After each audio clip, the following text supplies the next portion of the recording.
পঞ্চম শ্রেণীর শতকরা অধ্যায়ের 93 পৃষ্ঠা 3 নং প্রশ্নের সমাধান। কোনো বিদ্যালয়ের পঞ্চম শ্রেণীতে মোট 50 জন শিক্ষার্থীর 42% ছাত্রী।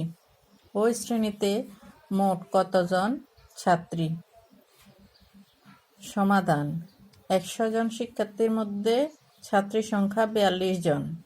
যেহেতু এখানে প্রশ্নে বলা আছে 42%, পার্সেন্ট মানে আমরা জানি শতকরা। 100 জনের মধ্যে 42 জন ছাত্রী, সুতরাং একজন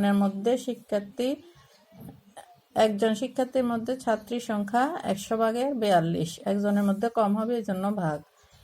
এখন শ্রেণীতে মোট শিক্ষার্থী ছিল 50 জন, সুতরাং 50 জন শিক্ষার্থীর মধ্যে ছাত্রী সংখ্যা 100 ভাগের 42 গুণ 50, যেহেতু 50 জনের মধ্যে বেশি হবে এই জন্য গুণ।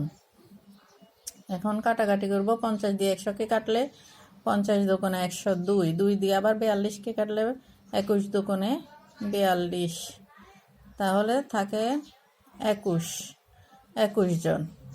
উত্তর 21 জন।